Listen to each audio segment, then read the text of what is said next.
긴급 속보입니다. 이란 정권이 다시 한번 미국을 도발하며 호르무즈 해협에서 협박성 행동을 벌였습니다. 이는 개방적인 태도를 보였다가 또다시 입장을 번복한 뒤에 일어난 일입니다.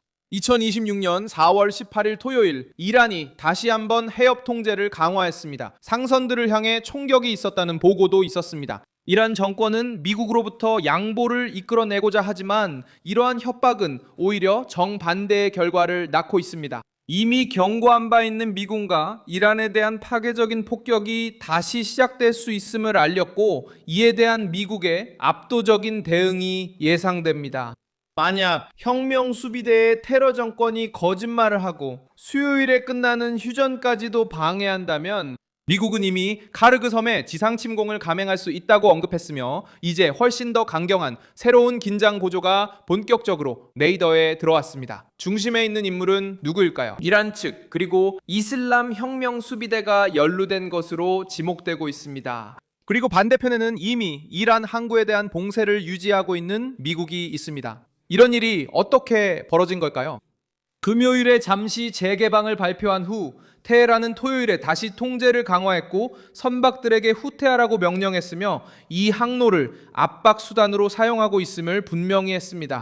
실제로는 후퇴한 뒤 다시 위협을 가했습니다. 이것은 이 정권이 흔들리고 허세를 부리며 이 지역을 더 큰 혼란으로 몰아넣고 있다는 이미지를 강화합니다. 이 새로운 긴장 고조의 이유도 분명합니다. 이란은 워싱턴이 가한 봉쇄에 대응하려 하고 있으며 호르무즈 해협을 정치적, 경제적 협박의 도구로 만들려고 시도하고 있습니다.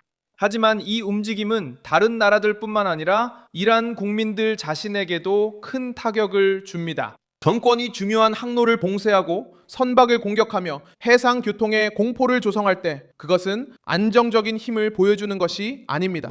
그것은 절망, 즉흥성, 그리고 점점 더 많은 대가를 치르면서 대립을 유지하기 위해 무역, 공급, 미래까지 희생하는 자멸적인 권력 논리를 보여줍니다. 미국의 대응은 이미 진행 중이며 앞으로 더 강경해질 수도 있습니다. 미국의 봉쇄는 4월 13일 월요일에 시작되었으며 로이터 통신에 따르면 1만 명이 넘는 군인과 12척이 넘는 군함, 수십 대의 항공기가 동원되었습니다. 이번 토요일 미군은 이미 23척의 선박, 이 이란을 향해 돌아가라는 명령에 따랐다고 밝혔습니다. 그 전에 미국 구축함이 이미 이란 항구를 떠나려던 유조선들을 가로막은 적이 있었습니다. 이것은 워싱턴이 말만 하는 것이 아니라 실제로 해상에서 포위를 강화하고 있으며 이란 정권이 이 대립 노선을 어디까지 고집할 것인지 시험하고 있다는 것을 보여줍니다. 그리고 여기서 가장 폭발적인 지점이 등장합니다. 카르그 섬입니다. 이 섬은 이란 석유 인프라의 중심지이며 이미 3월 미국의 군사시설 폭격 대상이 된 적이 있습니다. 그때 도널드 트럼프는 석유 인프라는 남겨두었지만 이란이 다시 선박의 자유로운 통행을 방해한다면 그 결정을 재고할 수 있다고 경고했습니다. 즉, 카르그는 이미 미국의 군사적 압박 지도에 들어갔고 이제 다시 미국의 중심 무대로 돌아왔습니다. 테헤란이 계속해서 선박을 공격하고 다시 호르무즈 해협을 봉쇄하려 한다면 미국이 훨씬 더 강력하게 이 목표를 공격할 위험이 커집니다.